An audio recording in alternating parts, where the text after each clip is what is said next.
Dhe jemi rikthyer sërish në studio për të vazhduar diskutimin aty ku mbetëm.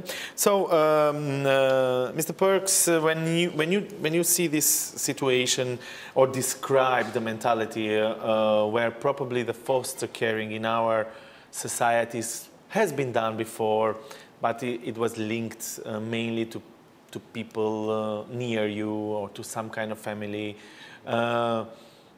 And you said that you had these numbers of parents that, or families that come and want to help. Again,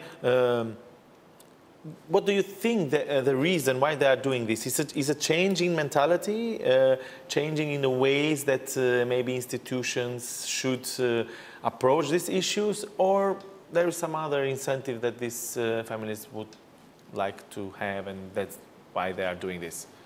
I just think, you know, I mean, we always talk about our mentality in the Balkan, in this kind of thing. I think really this is just the change that everybody else has been through all over the world. I think it's just that... How was it in Britain, for example, where you come from? Well, the evidence on how institutions are not good for children really surfaced in the 90s and 1980s with the attachment theory research that you would know about. And it was from that point that they really began to increase the number of foster carers, 1970s and 80s.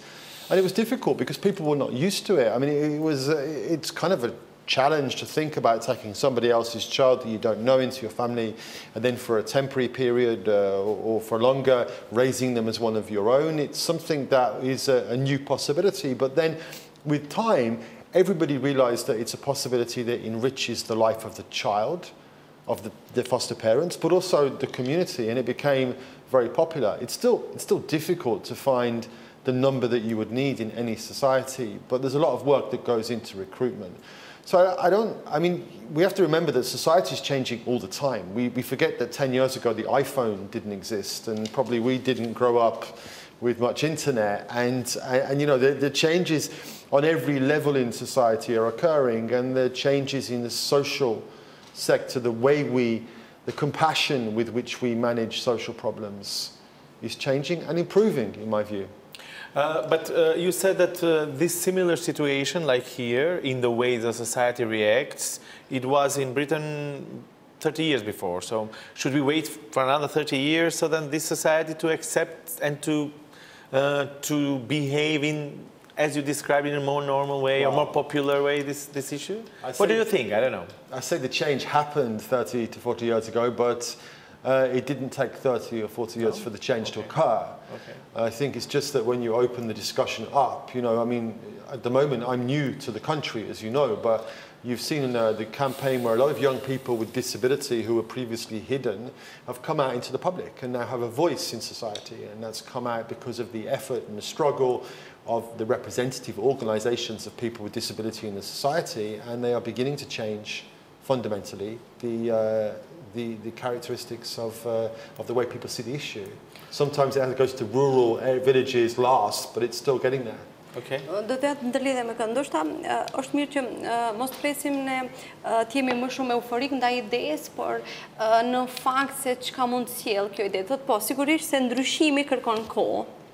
Dhe unë mendoj që në momentin që niset të diskutohet një ide, një koncept i ri, a do thotë se ky ndryshim veç ka nisë të vijë. Do thotë se derisa jemi në fazën që ne po e trajtojmë si ide, ky ndryshim ka prek tek ne. Do thotë dhe kjo është faza e parë, të cilën ne një farë forme e lejojmë që të ndodhë. Dhe tani po, sigurisht se shoqëritë janë më dinamike se sa ndoshta varësisht ndryshimeve të fundit, kuptimin që teknologjia ka bërë një boom në kuptimin e qasjes ndaj informacioneve, por ajo që besoj se do ndihmonte në këtë drejtim është që pse jo të zhvillohet një ulëmtim në kuptimin se sa realisht ne si shoqëri jemi të përgatitur, dhe atëherë flasim do thotë me numrat, themi në kuptimin që do we have this kind of let's say research on fostering? Yes, and how would this society accept this kind of approach to the issue? Yes, we are going to be doing some research as part of the campaign to measure at the beginning and the end the attitudes and the way people feel about it. I really don't see an obstacle. It's just a question of making people more aware of the issue. I don't see a conservative or traditional obstacle to that. And this is some picture that I want to show. Është një fotografi e një studimi. And actually, this would probably help people to understand why it's important to take care the children. Në një anë kemi trurin e një fëmiu që duket që funksionon shumë mirë dhe besoj që duket në kamera, dhe në anën tjetër është truri i një fëmiu tjetër i skanuar dhe ku zonat e zeza praktikisht tregojnë se sa truri nuk është në funksion. Dhe this is one of the reasons, and actually you can explain this as well much better, to actually explain how important it is to take care for the children. And now, not only the ones who are in some kind of institutions or abandoned, but also the others that we have them in our family everyday life. Okay, so 85% of human brain development, the cognitive, the emotional and the social development of the brain and the neurobiological, the coordination of the body happens in the first 5 years of life. We now know that the most important contributing factor to that is having really engaged parenting, really loving, close parenting. And this powers language acquisition, IQ development, and all the things you need before going to preschool and then going to school.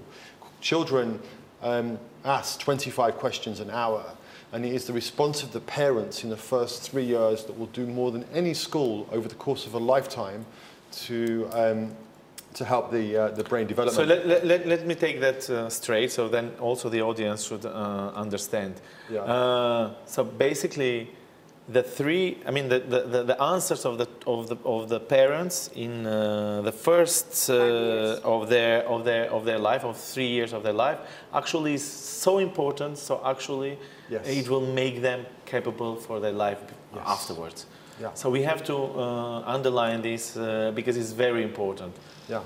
So every time the child asks a question, by pointing or by looking or glancing, the reaction of the parent is helping to build the brain. The converse situation to that is violence and neglect. So when a baby is born, they're programmed to move towards their parents. When they're rejected through violence or through an emotional neglect, it causes them trauma, it disrupts the brain functioning, and it prevents healthy brain growth. So, you know, in the past, people used to debate about what's the best form of parenting. We now know from all of the science and research that it's crucial that parents are fully engaged and attentive with their children, communicating with them and expressing love and affection from the day they're born. I'm going to come back to you, but janë prindërit të vetëdijshëm për këtë gjë. Dhe tashmë sigurisht programin pak a shumë e fillum me probleme për shkak të edhe ngjarjeve që disi na diktuan, por edhe për shkak të nismës të ndërmarr. Megjithatë janë disa fakte të cilat të lënë të tromaksur, nëse mund ta them kështu, kur prindërit ndoshta nuk i dinë, siç është fakti që për 3 vjetët e para, nëse nuk tregon kujdes, në fakt mund të kesh dëmtuar fëmin për gjithë jetën. Po, do thotë, unë e quaj zakonisht këtë 5 vitet e para në kuptimin vendosja gjurmëve.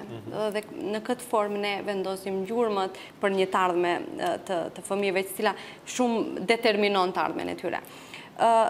Shive, prindërimi në kuptimin është sigurisht një rrugë shumë e vështirë ti qëndrosh ballë, por ajo që tha zotëriu sigurisht se po, do të ajo që është thënë dhe mund ta gjeni gjithkundi me fakte është se po, prindërimi kërkon përkushtim, kërkon përfshirje dhe kërkon përfshirje të dy prindërve. Në kuptimin që po, sigurisht se nëna është ajo që e ka lindë, por babai në këtë rast është ai i cili integrohet në jetën e fëmijëve. Dhe tani, imagjinoni, them të gjitha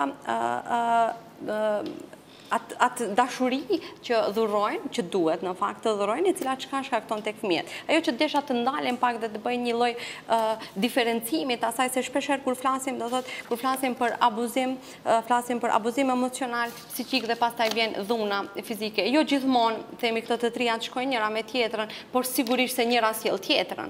Dhe tani fotografitë që pam sigurisht janë të tmerrshme dhe ata që e kuptojnë këto skenime të trurit do ta kuptojnë ende më mirë dëmin që mund të shkaktojnë. shkaktohet dhe si mund të shkaktohet ky dëm? Thotë ky dëm shkaktohet nga, do thotë, nga neglizhenca në kuptimin, nga abuzimi, e cila pastaj interferon në socializimin e tyre, në ndjenjen e vlerës që kanë fëmijët për vetveten e tyre, rritjen në të kundërt zvogëlimin e vetbesimit dhe pastaj e gjitha kjo çon në ngjalljen e frikës, do thotë mbylljen dhe ndrojtjen.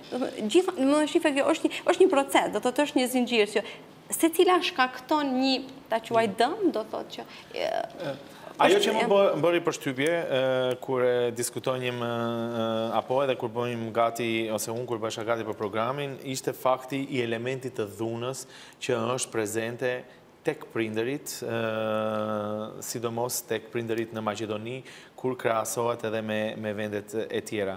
Para se ti jap Benjamin Parks fjalën, ky mentaliteti që apo Qyteku ka dalë prej xheneti, apo disa shpulla nuk i bëjnë dëm askujt, apo dëgjuam edhe disa deklarata ndonjëherë edhe në publik të politikanëve të ndryshëm nga rajoni që këto metoda mund të vlenë për Anglinë, por nuk vlenë për mentalitetin ton. Si mund ta bëjmë këtë të ndryshohet, sepse në fakt ndoshta për gjithë këto probleme, sidomos ndaj qasjes ndaj fëmijëve, ka të bëj mentaliteti jonë. E theksoj këtë, por më duket se këtu është Chelsea. Chelsea, po, sigurisht.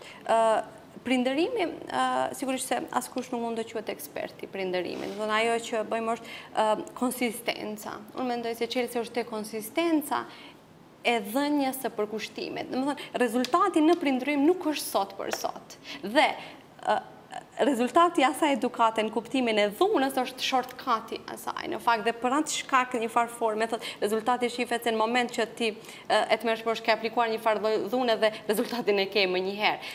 Konsistenca e prindërimit me dashuri që ndronë në shumë durim, në shumë energji, sepse rezultatet janë afatgjate. Kuptimi se ne kemi përgjegjësi ndaj individëve të cilët po sjellim në shoqëri. Dhe këta individ nesër do të jenë ata të cilët do të flasin hapur për idenë e prindërimit, themi, të hapur në raport me strajmore dhe në të kundërtën ne porrisim individ të cilët do të jenë të rrezikshëm për shoqërinë. Ktu është Chelsea. Dhe tani ajo që dua të rikthejmë është një hap pas, se nuk është se mënyra se si ne trajtojmë një fëmijë, është se mënyra se si ne trajtojmë veten, partnerin dhe të gjithë anëtarët e asaj bashkësie në të cilën ne jetojmë. Për shkak se ne jemi modeli, do thotë dhe fëmiu ndjek atë model me cilin ne jemi rritur. Dhe diku ky proces duhet të ndërpritet, kuptimin që të vetëdijsojmë se çka është ajo që po servojmë fëmijët. Po servojnë një ton të lartë, po servojnë etiketime në kuptimin midis prindërve ose mesantarëve me cilat ne jetojmë ose bashkëjetojmë, dhe në atë moment mendoj se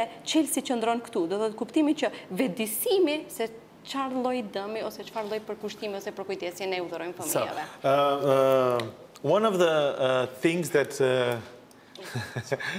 one of the things that I was struck when we were discussing before this program was that how much violence was present in Macedonia towards the children coming from the parents. And there are some numbers that, of course, you know, but still, can we explain this? And actually, honestly, I was shocked. Well, I think the first thing to say is the rates of violence against children in the country are not off the charts. Mm-hmm. They are higher than some of the neighbouring countries. Exactly. So we approximately, in most countries, the rate of use of physical punishment is about 1 in 3. In this country, it's 1 in 2. Mm-hmm. So it's higher than all of the countries in the Western Balkans. We also do very badly in the country in terms of emotional neglect. So 30% of young adults in the country, from a nationally representative survey which World Health Organization did, said that when they were growing up they felt neglected. And then we see from the chart there that there's not much difference in this country between poor families and rich families in terms of using different types of violence. In fact, there's more of a practice of it in wealthier families. So again, we should maybe stop here, because this is a table that tells if the parents would would be more wealthy, and then, you know, the percentage of some kind of violence is high, and again, the same, almost the same number is even when the parents are not so wealthy. So basically, it has to do, again, with the way we think we should treat the children. Because otherwise we would think that, you know, if you are more educated, if you have more money, you will have more luxury in a way to treat your children nice. But this is not the case, no? Right, well, in this country you've got a different structure of wealth because it's not always the most educated that have the money, as we well know. And you know, unfortunately, that's the way our economy works at the moment in many of the countries in the Western Balkans. The reason that violence here is maybe higher than parts of Western Europe is because of the policy interventions that they have done. So if you look at the data from Sweden, in the 1970s, the rate of violence they have will be similar to the violence you have in countries like Montenegro, Serbia, a bit lower than what we have today here, but some of the similar countries in the region. What they then did was they made violence illegal. And then they invested a lot of money and policy energy in parenting visits to get the health visitors to work with parents on building a connection and doing positive parenting. The principle of positive parenting is very simple. It means, and it refers very much to what you said about having consistency in parenting, about having a strategy. And a strategy is knowing that everything your child does is a learning moment. They learn from every single thing they do. So disciplining is a moment of learning. And if you use positive methodologies that enforce parental attachment to discipline the child will benefit from that and develop good character. If you use violence, it will disrupt your relationship with the child. It will disrupt the trust. And it will be an intergenerational transmission of violence or neglect because that child themselves will grow up and do the same to their partner and to their children. So it's about preventing the intergenerational transmission of violence by having a strategy. When we ask parents in different parts of the world how they feel after they've done physical punishment of a child, they say 2 or 3 things. The first thing is they say they did the violence without thinking about it. That means they didn't have a strategy. They did it ad hoc reaction in the moment. The second thing is they did it because they took the behavior of the child personally against them. When a child is being badly behaved, it's because they can't find a solution to a problem. It's not a personal attack on the parents, but often parents interpret it like that because children live in the moment and parents are always thinking about what happens next. And the third thing is that they felt guilty after they'd done it. So violence against children is also damaging to the parents. It's damaging the enjoyment of a loving relationship with the child. So what we need to do is have services that promote positive parenting in the home, delivered through the patronage nurse service. Is something we're discussing with the Ministry of Health. Okay, but when you have this kind of numbers and when we have this kind of way of thinking that you can parent by, I don't know, doing a small violence, let's say, I don't know, in our language, një shuplak, apo t'ja tjekin veshin, apo një bërtitje dhune. Do you think, first për ty, Fitore, a mendon që prindërit mendojnë se në fakt sa janë duke dëmtuar? Se e thash edhe pak më herët, shumica e mentalitetit është se po t'ja ti kish pak veçën ose t'i bish një shuplak, nuk është që ke bërë shumë dëmë. Unë prap do rikthejmë tek diferencimin. Kuptimin që që do thot një lloj abuzimi ose si do të diferencohen. Thot sjellje veprime të folura që përsëriten në vazhdimsi, në kuptimin ndaj, domethënë nga prindërit ose kujdestarët ose figura të rëndësishme cilët janë të rëndësishme në jetën e fëmijëve. Dhe këto janë konstant në jetën e fëmijëve. Do thotë ai merr më shumë themi dhunë, më shumë dënime se sa dashuri, ta themi nëse mund ta masim në këtë formë. Por asnjëherë unë nuk them, mendoj ideja e prindërimit pozitiv, do thotë nuk ngërthen në vete plotësimi i dëshirave të pakufishme të fëmijës. Do thotë kuptimin, por krijon ose në fakt besoj se ideja është vendosja e kufive dhe strategjive të cilat janë të suksesshme në raport prindër dhe fëmijë. Dhe tani, sigurisht se kjo nuk është në kuptimin gjithçka se si duhet ne veprojmë dhe ajo do të funksionojë. Jo, ky është realiteti, se sigurisht shumë shpesh nuk do të funksionojë. E tani, ajo që do të ndalim këtu. Për shembull, kur flasim për këtë momentin e dhunës, zakonisht të gjithë mendojmë kur ka më shumë dhunë, siç the edhe ti, dhe më pak dashuri. Por çfarë ndodh kur ka më shumë dashuri, por ka edhe pak dhuna? Është kjo normale? Se këtu mendoj që duhet thyer ai miti se në fakt është në rregull ta tikësh veshin ose ta ndryshoj këtë lloj, unë dua ta ndryshoj emërtimin e kësaj. Dhunë nuk duhet të ketë asnjëherë. Kjo është një gjë që është dëshmuar në kuptimin, por kufizime, po. Kufizime me arsye tim sigurisht që po, dhe konsistenca. Konsistenca në kuptimin e mënyrës se si ju i trajtoni fëmijët, në kuptimin që edhe atëherë kur me një farë forme ju ndaloni, themi, ta quaj, ndaloni, duhet të ketë një lloj arsyetimi. Edhe shpjegimi. Po, edhe shpjegimi, patjetër. Ne i trajtojmë fëmijët si fëmijë. Kuptimin, ne i trajtojmë fëmijët si njerëz të vegjël me tru të vogël, në kuptimin që ata nuk kuptojnë. Jo, ata janë fëmijë të cilët sigurisht se kuptojnë, por ajo që ne kemi shumë pak dhe fëmijët e kanë shumë është durimi dhe energjia. But if you ask most of the people here, Benjamin Perks, they would say they love their children. They would say that they care, which they do, of course. But then they will also give some positive twist to their, let's say, violent behavior, which in doses, if we may say like that, it's really small and it doesn't overcome the love that they give. So. Well, you know, again, people perceive this as this is nashi mentalitet or our mentality in the Balkans, but it really is not, because we had exactly the same situation a few decades ago in other countries. And really, I think that when we talk about a strategy, it's that parents have recognized now, because of the new knowledge we have, that one of their major responsibilities is to help the child to learn, and disciplining helps children to learn. Nobody's saying don't discipline children, but you have to have a disciplining methodology that is strategic, consistent, and that reinforces the attachment between the parent and the child. There's also a value shift because of the way the economy and the education system has changed, right? So in the past, we all used to think the most important thing to do was to get children to be trained to obey a set of predetermined rules. And to do this, you had to focus on disciplining them so they knew what the rules are.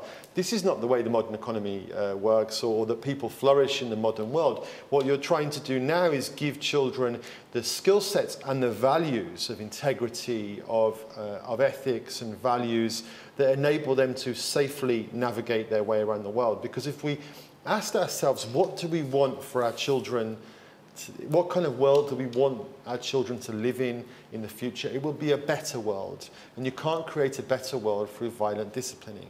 Okay, but another element that I want to mention is the emotional abuse, which also is something that probably people, or most of the people, do not think about it. And again, even when you see numbers about this element, again, are worrying in that sense. Why do you think that happens? Or do you think that the parents or the society do not understand the importance of, you can get violent either, you know, through emotions, not necessarily through, I don't know, physical violence? Well, it's not a rational process. You know, what happens is that people basically replicate the model they had in their own childhood. What we know is that 40%, up to 40% of people in any given society struggle with parental attachments. They're more prone to violence, to neglect, to emotional abuse. And it's just what comes naturally to them in a way, and what we have to do is break that mental model through interventions, particularly through promoting positive parenting, so creating awareness amongst parents about how children's brains develop and how every moment matters in creating optimum development of our child. So I think it requires long-term work. It requires changes in society, as has happened in Sweden or other countries. And it also requires work with families to ensure that they have good guidance in preparation, particularly for their firstborn child, because the model they will have with the firstborn is likely to be the way they will replicate with other children. So if we can have services to improve parenting from a very early age, day the child's born, it will help. Çështja është nëse fillimisht do duhet të ndryshoj shteti ose institucionet apo njerëzit ose e kundërta, dhe ne këtu në Maqedoni nuk është që s'kemi dëgjuar raste, sidomos kur vin nga perëndimi, për shkak se kemi njerëz që jetojnë ande, kur raste kur nëse ka ndodhur momente dhune, institucionet kanë ardhur, i kanë marrë fëmijët e tjera.